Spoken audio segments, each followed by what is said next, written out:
সালাম আলাইকুম, সবাই কেমন আছেন? তো এই দেখেন আমার পাখি। তাই পাখি দেখানোর উদ্দেশ্য একটাই, যে একটা পাখি পাললেও তার জন্যে মায়া লাগে, তার জন্য সে যোগাযোগ করার জন্য চেষ্টা করে, পাখির জন্য মায়া লাগে। আমি পাখিটাও কিন্তু চাইলে ছাড়িয়ে দিতে পারতেছি না, তার জন্য কিন্তু আমার অনেকটাই মায়া কাজ করে। তো আমি যে আপনারা সবাই জানেন গত রোজায় আমার হাজব্যান্ড মারা গেছে। তো আমি কিন্তু আগে ভালোই আছিলাম, আগে আমার ভাইয়ের বউরা সবাই বিড়িরা সবাই কিন্তু আমার সাথে যোগাযোগ করছে।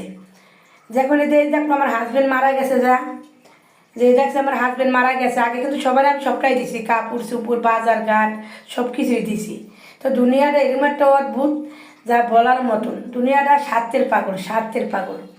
দিতে পারলে ভালো, না দিতে পারলে ভালো না। কিন্তু দেখেন আমার হাজব্যান্ড মারা গেছে, এই কিন্তু আমার সাথে সবাই যোগাযোগ করা বন্ধ করে দিছে। সবাই আমার সাথে যোগাযোগ করা বন্ধ করে দিছে। আমার দুইটা ভাই আছে, আপন ভাই বুড়া আছে, ভাই বাচ্চারা আছে, সবাই কিন্তু টোটাল আমার সাথে যোগাযোগ করা বন্ধ করে দিছে। তো আজকে যদি আমার হাজব্যান্ড থাকতো, তো সবাই আমার সাথে যোগাযোগ রাখতো। তো এমন একটা দুনিয়া, যা স্বার্থের পাগল, টাকা পয়সার পাগল, অর্থের পাগল। তো দেখেন কি নিয়তির খেলা।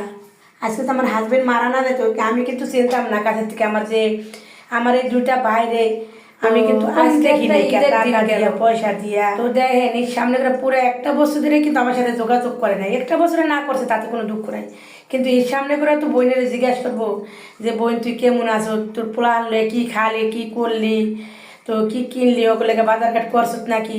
যে আমার হাজব্যান্ড মারা গেছে, তারা আমার সাথে অটোমেটিক চোখ পোল্টি মেরে দিছে।